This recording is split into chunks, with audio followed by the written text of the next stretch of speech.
Hello, everybody. I'm John. And I'm Matthew. And today we're going over an article called Dishonest Frank. Now, wait, before you think this is a lying hot dog, which is another name for Frank, we are talking about something quite different. It is in the world of economics, but don't worry, we'll break it down in a more simple way. However, let's go ahead and get a couple questions out of the way. Do you know any companies that were started by so-called prodigies? I mean, probably, but I can't think of any off the top of my head of that. But I mean, I guess Apple, technically, they were young prodigies at the time. Microsoft was. Yeah. Some of those classic companies, right? Yeah, what we consider the big boys now. Yeah. You know, started out pretty young and college dropouts, basically. Yeah. So, college dropouts with a lot of money. Yeah.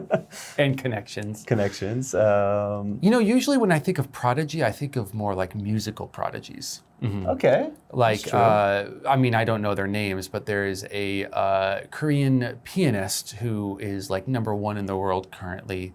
Although he's not super young, he did obviously start off younger at some point in his life. There's also a couple from, I believe, in the UK and America that are quite young, but play violin and piano great.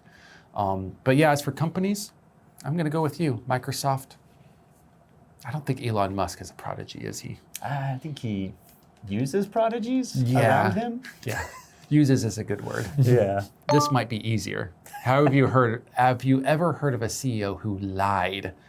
Yeah. Is this a question? This is a trick question. You're like every one of them. Yeah, I mean, they're similar to politicians maybe in the role they play within a company. So they're probably gonna lie. Yeah. At some point. Yeah, it's all the time, right? Yeah. And I think maybe.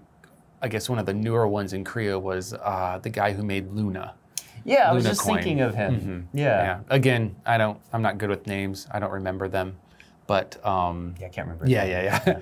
But he was just put, I think, 3 years in jail or something. Quite a small sentence. Some say it's quite a small sentence for what he did. However, what's not small is the amount of vocabulary that we need to be looking at in this article. So let's go ahead and read that summary and also maybe read the whole thing if we have time, and we'll see you in the next one.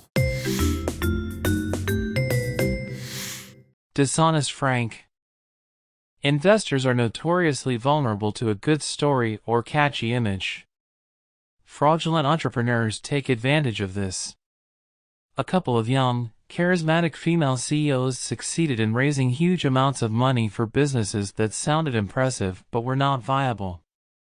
Entrepreneurs need to stop embracing the fake it till you make it ethos, and investors need to remember that profitable businesses are most often the result of relatively boring ideas and lots of hard work.